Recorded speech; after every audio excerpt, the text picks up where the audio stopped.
નમસ્તે મિત્રો, આપણી યુટ્યુબ ચેનલમાં આપ સૌનું હાર્દિક સ્વાગત છે।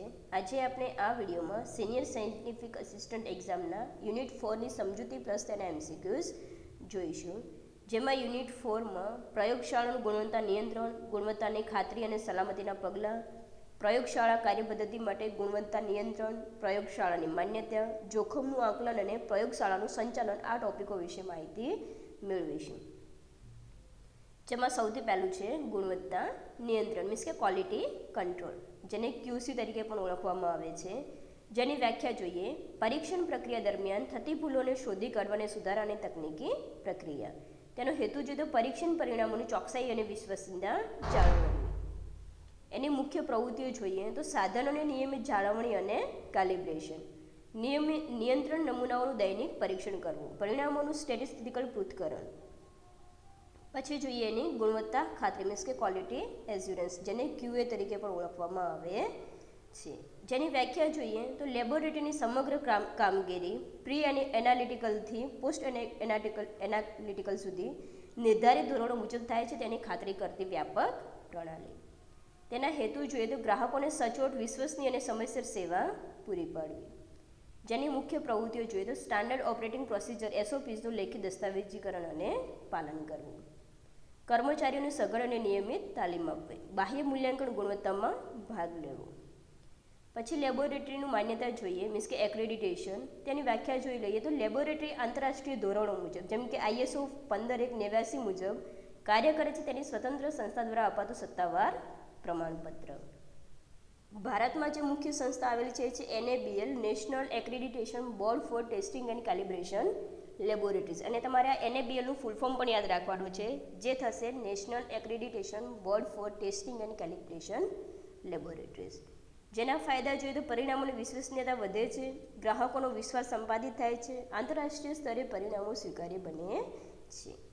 જોખમ મૂલ્યાંકન અને વ્યવસ્થાપન જોઈ લઈએ તો વ્યાખ્યા જોઈએ સંભવિત જોખમોને ઓળખીને તેનું મૂલ્યાંકન કરીને અને તેને નિયંત્રિત કરવા માટે પગલાં લેવાની સક્રિય પ્રક્રિયામાં જોઈએ ઓળખ સૌથી પહેલાં તો અકસ્માતો અથવા ભૂલોના સંભવિત સ્ત્રોતો શોધવા, વિશ્લેષણમાં જોઈએ તો જોખમની સંભાવના અને ગંભીરતા નક્કી કરવી, નિયંત્રણમાં જોઈએ તો જોખમ ઘટાડવા અને તાલીમ, સુરક્ષા સાધનો વગેરેનો ઉપયોગ કરવો। સલામતીના પગલાં સામાન્ય પગલાં એના જોઈએ તો વ્યક્તિગત સુરક્ષા રાખવી જોઈએ। પહેલું છે હંમેશા લેબ કોટ, સેફ્ટી ગોગલ્સ અને ગ્લોવ્સ પહેરવા જોઈએ। લેબના નિયમો જોઈએ તો લેબમાં ક્યારેય ખાવું, પીવું કે ધૂમ્રપાન કરવું નહીં, કામ પૂર્ણ કર્યા પછી અને લેબ છોડતી વખતે હાથ બરાબર સાબુથી ધોવા જોઈએ। કટોકટીની સજ્જતા મીન્સ કે અગ્નિશામક, first aid box, emergency shower અને આઈસ વોશ સ્ટેશનનું સ્થાન જાણી લેવું જોઈએ। કેમિકલ ઢોળાય તો શું કરવું તેની પણ તાલીમ લેવી હોવી જોઈએ। કચરા નિકાલમાં જોઈએ તો બાયોહેઝાર્ડ, તીક્ષ્ણ વસ્તુઓ અને રાસાયણિક કચરાનો નિકાલ નિયમો અનુસાર અલગ અલગ ડબ્બામાં જ કરવો જોઈએ। મિત્રો, હવે આપણે આના MCQs જોઈશું। સૌથી પહેલો પ્રશ્ન છે ગુણવત્તા નિયંત્રણનું મુખ્ય ધ્યાન કયા તબક્કા પર હોય છે? પહેલું છે પ્રી એનાલિટિકલ, બીજું છે એનાલિટિકલ, ત્રીજું છે પોસ્ટ એનાલિટિકલ અને ચોથું છે ઉપરોક્ત તમામ। તો જવાબ આવશે અહીંયા એનાલિટિકલ। QC મીન્સ કે ગુણવત્તા નિયંત્રણનું મુખ્ય ધ્યાન એનાલિટિકલ પર હોય છે। બીજો પ્રશ્ન જોઈએ, લેબોરેટરીમાં નિયંત્રણ નમૂનાઓ મીન્સ કે કંટ્રોલ સેમ્પલ્સનું પરીક્ષણ શા માટે કરવામાં આવે છે? પહેલું છે નવા કર્મચારીઓની તાલીમ માટે, બીજું છે દર્દીના પરિણામોની જાણ કરવા માટે, ત્રીજું છે પરીક્ષણની ચોકસાઈ અને વિશ્વસનીયતા તપાસવા માટે, અને ચોથું છે ઉપકરણો વેચવા માટે। તો જવાબ આવશે C અહીંયા પરીક્ષણની ચોકસાઈ અને વિશ્વસનીયતા તપાસવા માટે। ત્રીજો પ્રશ્ન જોઈએ, QA મીન્સ કે ગુણવત્તા ખાતરી એ QC કરતાં કેવી પ્રણાલી છે? પહેલું છે મર્યાદિત, બીજું છે સંકુચિત, ત્રીજું છે વ્યાપક અને ચોથું છે ફક્ત પોસ્ટ એનાલિટિકલ। તો જવાબ આવશે અહીંયા C વ્યાપક। એના પછીનો પ્રશ્ન જોઈએ, લેવી જેનિંગ્સ ચાર્ટનો ઉપયોગ સામાન્ય રીતે શેના માટે થાય છે? તો પહેલું છે કર્મચારીઓની હાજરી નોંધવા માટે, બીજું છે દર્દીના ડેટા એન્ટ્રી માટે, ત્રીજું છે ગુણવત્તા નિયંત્રણ ડેટાનું નિરીક્ષણ કરવા માટે, અને ચોથું છે લેબનું તાપમાન માપવા માટે। જવાબ આવશે અહીંયા C ગુણવત્તા નિયંત્રણ ડેટાનું નિરીક્ષણ કરવા માટે। પાંચમો પ્રશ્ન જોઈએ, ભારતમાં મેડિકલ લેબોરેટરીઝને માન્યતા આપતી મુખ્ય સંસ્થા કઈ છે? પહેલું છે WHO, બીજું છે NABL, ત્રીજું છે ICMR અને ચોથું છે AIIMS। તો જવાબ આવશે અહીંયા B NABL। એના પછીનો પ્રશ્ન NABLનું પૂરું નામ શું છે? તો જવાબ આવશે અહીંયા C, national accreditation board four testing and calibration laboratories. એના પછીનો પ્રશ્ન જોઈએ, લેબોરેટરીમાં SOPનો અર્થ શું થાય છે? પહેલું છે સેફ્ટી ઓપરેશન પ્રોસિજર, બીજું છે સ્ટાન્ડર્ડ ઓપરેટિંગ પ્રોટોકોલ, ત્રીજું છે સિસ્ટમ ઓવરવ્યૂ પ્લાન અને ચોથું છે સેમ્પલ ઓબ્ઝર્વેશન પ્લાન. તો જવાબ આવશે અહીંયા બી, સ્ટાન્ડર્ડ ઓપરેટિંગ પ્રોટોકોલ. એના પછીનો પ્રશ્ન જોઈએ, બાહ્ય ગુણવત્તા મૂલ્યાંકન મીન્સ કે EQASમાં ભાગ લેવાનો મુખ્ય ફાયદો શું છે? લેબની આવક વધે છે, બીજું લેબના પ્રદર્શનનું બાહ્ય અને તુલનાત્મક મૂલ્ય થાય છે, ત્રીજું નવા ઉપકરણો મફતમાં મળે છે અને ચોથું છે સ્ટાફને બોનસ મળે છે. તો જવાબ આવશે અહીંયા બી, લેબના પ્રદર્શનનું બાહ્ય અને તુલનાત્મક મૂલ્યાંકન થાય છે. એના પછીનો પ્રશ્ન જોઈએ, જોખમ મૂલ્યાંકન મીન્સ કે રિસ્ક એસેસમેન્ટ પ્રક્રિયાનું પ્રથમ પગલું શું છે? પહેલું જોખમને નિયંત્રિત કરવું, બીજું જોખમનું વિશ્લેષણ કરવું, ત્રીજું જોખમની ઓળખ કરવી અને ચોથું જોખમની દેખરેખ રાખવી. તો જવાબ આવશે અહીંયા સી, જોખમની ઓળખ કરવી. એના પછીનો પ્રશ્ન જોઈએ, લેબોરેટરીમાં કયા પ્રકારનો કચરો સામાન્ય કચરાપેટીમાં નાખવો જોઈએ નહીં? પહેલું છે કાગળ, તૂટેલા કાચના ટુકડા, પ્લાસ્ટિકની બોલપેન અને ખાદ્ય પદાર્થોના ખાલી પેકેટ. તો જવાબ આવશે અહીંયા બી, તૂટેલા કાચના ટુકડા. PPEનો અર્થ શું છે? તો પહેલું છે પબ્લિક પ્રાઇવેટ એન્ટરપ્રાઇઝ, બીજું છે પર્સનલ પ્રોટેક્ટિવ ઇક્વિપમેન્ટ, ત્રીજું છે પેશન્ટ પેથોલોજી એક્ઝામિનેશન અને ચોથું છે પોટેન્શિયલ ફિઝિકલ એનર્જી. તો જવાબ આવશે અહીંયા બી, પર્સનલ પ્રોટેક્ટિવ ઇક્વિપમેન્ટ. એના પછીનો પ્રશ્ન જોઈએ, લેબોરેટરીમાં કામ કરતી વખતે કયું PPE પહેરવું જોઈએ? ફરજિયાત છે. તો પહેલું છે હેલ્મેટ, બીજું છે સેફ્ટી શૂઝ, ત્રીજું છે લેબ કોટ અને ગ્લોવ્સ અને ચોથું છે કાનના પ્લગ.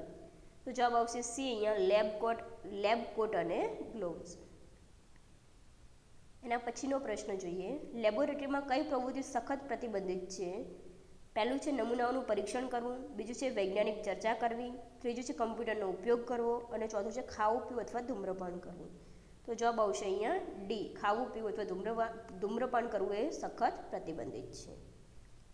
એના પછીનો પ્રશ્ન જોઈએ, જો કોઈ રસાયણ ત્વચા પર ઢોળાય તો તાત્કાલિક શું કરવું જોઈએ? તરત જ લેબ છોડી દેવી જોઈએ, સૂકા કપડાથી લૂછી દેવું જોઈએ, અસરગ્રસ્ત વિસ્તારને પુષ્કળ પાણીથી ધોવું જોઈએ કે ડી, તેના પર પટ્ટી બાંધી દેવી જોઈએ? તો જવાબ આવશે અહીંયા સી, જો કોઈ રસાયણ ત્વચા પર ઢોળાય તો તે ભાગને પુષ્કળ પાણીથી ધોવો જોઈએ. જવાબ આવશે સી, અહીંયા અસરગ્રસ્ત વિસ્તારને પુષ્કળ પાણીથી ધોવો. એના પછીનો પ્રશ્ન જોઈએ, અગ્નિશામકનો ઉપયોગ કરવાની તાલીમ શા માટે જરૂરી છે? પહેલું છે તે લેબના નિયમોમાં લખેલું છે, બીજું આગ લાગવાના કિસ્સામાં ઝડપી અને યોગ્ય પગલાં લેવા માટે, ત્રીજું તે એક શોભાની વસ્તુ છે અને ચોથું સ્ટાફને વ્યસ્ત રાખવા માટે. તો જવાબ આવશે અહીંયા બી, આગ લાગવાના કિસ્સામાં ઝડપી અને યોગ્ય પગલાં લેવા માટે.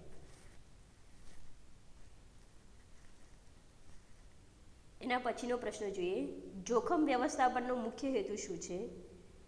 પહેલું છે લેબનો નફો વધારવો, બીજું છે અકસ્માતો અને ભૂલોને ન્યૂનતમ કરવી અથવા દૂર કરવી, ત્રીજું છે દર્દીઓની સંખ્યા વધારવી અને ચોથું છે નવા ઉપકરણો ખરીદવા. તો જવાબ આવશે અહીંયા અકસ્માતો અને ભૂલોને ન્યૂનતમ કરવી અથવા તો દૂર કરવી. એના પછીનો પ્રશ્ન જોઈએ, કયું પરિબળ પ્રી એનાલિટિકલ ભૂલનું ઉદાહરણ છે? પહેલું છે મશીનનું કેલિબ્રેશન બરાબર ન થવું, બીજું છે દર્દીનો નમૂનો લેબલ વગરનો હોવો, ત્રીજું છે પરિણામનો રિપોર્ટ ખોટો છપાવવો અને ચોથું છે કંટ્રોલ સેમ્પલ ફેલ જવો. તો જવાબ આવશે અહીંયા બી, દર્દીનો નમૂનો લેબલ વગરનો હોવો. એના પછીનો પ્રશ્ન જોઈએ, લેબોરેટરી માન્યતા કયા આંતરરાષ્ટ્રીય ધોરણો પર આધારિત છે? તો પહેલું છે ISO 9001, બીજું છે ISO 14001, ત્રીજું છે ISO 15189 અને ચોથું છે ISO 45001. તો જવાબ આવશે અહીંયા સી, ISO 15189. 19મો પ્રશ્ન, લેબોરેટરીમાં બાયોહેઝાર્ડ ચિહ્ન શું દર્શાવે છે? પહેલું છે ઇલેક્ટ્રિક શોકનું જોખમ, બીજું છે જ્વલનશીલ સામગ્રી, ત્રીજું છે જૈવિક જોખમ અથવા ચેપનું જોખમ અને ચોથું છે રેડિયોએક્ટિવ સામગ્રી. તો જવાબ આવશે અહીંયા સી, જૈવિક જોખમ અથવા તો ચેપનું જોખમ. એના પછીનો પ્રશ્ન જોઈએ, ગુણવત્તા ખાતરીમાં ટ્રેસેબિલિટીનો અર્થ શું છે? પહેલું છે પરિણામો કેટલા ઝડપી આવે તે, બીજું છે નમૂનાથી લઈને અંતિમ પરિણામ સુધીની સમગ્ર પ્રક્રિયાને ટ્રેક કરી શકવી, ત્રીજું છે ઉપકરણોના મોડેલ નંબર અને ચોથું છે લેબનું ભૌગોલિક સ્થાન. તો જવાબ આવશે અહીંયા બી, નમૂનાથી લઈને અંતિમ પરિણામ સુધીની સમગ્ર પ્રક્રિયાને ટ્રેક કરી શકવી. એના પછીનો પ્રશ્ન, કયું સાધન ગુણવત્તા નિયંત્રણ માટે વપરાતું નથી? પહેલું છે થર્મોમીટર, બીજું છે કંટ્રોલ ચાર્ટ્સ, ત્રીજું છે પેશન્ટ બેડ અને ચોથું છે પીપેટ. જવાબ આવશે સી અહીંયા પેશન્ટ બેડ. એના પછીનો પ્રશ્ન, લેબોરેટરીમાં યોગ્ય કચરાના નિકાલની પ્રક્રિયાને શું કહે છે? પહેલું વેસ્ટ મેનેજમેન્ટ, બીજું ક્લિનિંગ પ્રોસેસ, ત્રીજું સેમ્પલ કલેક્શન અને ચોથું ડેટા એન્ટ્રી. તો જવાબ આવશે એ અહીંયા વેસ્ટ મેનેજમેન્ટ. એના પછીનો પ્રશ્ન, માન્યતા પ્રાપ્ત લેબોરેટરીના પરિણામો શા માટે વધુ સ્વીકાર્ય હોય છે? પહેલું તે ખૂબ મોંઘા હોય છે, બીજું તેઓ ચોકસાઈ અને વિશ્વસનીયતા આંતરરાષ્ટ્રીય ધોરણોનું પાલન કરે છે, ત્રીજું તેમાં વિદેશી ઉપકરણો વપરાય છે અને ચોથું તે ફક્ત સરકારી લેબ હોય છે. તો જવાબ આવશે બી, તેઓ ચોકસાઈ અને વિશ્વસનીયતાના પરિણામ ધોરણોનું પાલન કરે છે. એના પછીનો પ્રશ્ન જોઈએ, જો કોઈ કર્મચારી લેબમાં તાલીમ વગરનું નવું કાર્ય કરે તો તે શેનું ઉદાહરણ છે? પહેલું ઉત્તમ પહેલ, બીજું જોખમનું પરિબળ, ત્રીજું ક્યુએનું પાલન, ચોથું ક્યુસીનું પાલન. તો જવાબ આવશે બી અહીંયા જોખમનું પરિબળ. એના પછીનો પ્રશ્ન, કયા દસ્તાવેજમાં દરેક પરીક્ષણ માટેની ચોક્કસ પદ્ધતિ અને પગલાં લખેલા હોય છે? પહેલું છે હાજરી પત્રક, બીજું છે નાણાકીય અહેવાલ, ત્રીજું છે એસઓપી મીન્સ કે સ્ટાન્ડર્ડ ઓપરેટિંગ પ્રોસિજર અને ચોથું છે સેફ્ટી મેન્યુઅલ. તો જવાબ આવશે અહીંયા સી એસઓપી. એના પછીનો પ્રશ્ન જોઈએ, સલામતીના પગલાંનો મુખ્ય ઉદ્દેશ કોનું રક્ષણ કરવાનો છે? પહેલું છે કર્મચારીઓનું, બીજું છે દર્દીઓનું, ત્રીજું છે મુલાકાતીઓનું અને ચોથું છે ઉપરોક્ત તમામનું. તો જવાબ આવશે ડી અહીંયા ઉપરોક્ત તમામનું. 27મો પ્રશ્ન જોઈએ, જોખમ મૂલ્યાંકન એ કેવી પ્રક્રિયા છે? પહેલું એક વખતની, બીજું નિયમિત અને સતત ચાલતી, બીજું માત્ર સરકારી નિરીક્ષણ વખતે અને ચોથું જ્યારે અકસ્માત થાય ત્યારે. તો જવાબ આવશે અહીંયા સી બી નિયમિત અને સતત ચાલતી. જોખમ મૂલ્યાંકન એ નિયમિત અને સતત ચાલતી પ્રક્રિયા છે. એના પછીનો પ્રશ્ન જોઈએ, લેબોરેટરીમાં આઈવોસ સ્ટેશનનો ઉપયોગ ક્યારે થાય છે? પહેલું આંખો થાકી જાય ત્યારે, બીજું આંખોમાં ધૂળ પડે ત્યારે, ત્રીજું આંખોમાં રસાયણ અથવા તો ચેપી પદાર્થ જાય ત્યારે અને ચોથું કોન્ટેક્ટ લેન્સ પહેરવા માટે. જવાબ આવશે સી આંખોમાં રસાયણ અથવા તો ચેપી પદાર્થ જાય ત્યારે. એના પછીનો પ્રશ્ન જોઈએ, ગુણવત્તા નિયંત્રણ મીન્સ કે ક્યુસી નિષ્ફળ જાય તો શું કરવું જોઈએ? પરિણામોને અવગણીને દર્દીના રિપોર્ટ આપવા, ડૉક્ટરને ફોન કરીને જાણ કરવી, પરીક્ષણ બંધ કરવું, સમસ્યાનું નિદાન કરવું અને સુધારાત્મક પગલાં લેવા અને ડી છે મશીન બંધ કરીને ઘરે જવું. તો જવાબ આવશે સી અહીંયા પરીક્ષણ બંધ કરવું, સમસ્યાનું નિદાન કરવું અને સુધારાત્મક પગલાં લેવા. એના પછીનો પ્રશ્ન જોઈએ, માન્યતા મેળવવાથી લેબોરેટરીને કયો આંતરિક ફાયદો થાય છે? પહેલું માર્કેટિંગમાં સરળતા, બીજું કાર્યક્ષમતામાં સુધારો અને ભૂલોમાં ઘટાડો, વિદેશ પ્રવાસની તક અને ચોથું વધુ નમૂનાઓ મળવા. તો જવાબ આવશે અહીંયા બી કાર્યક્ષમતામાં સુધારો અને ભૂલોમાં ઘટાડો. Thank you.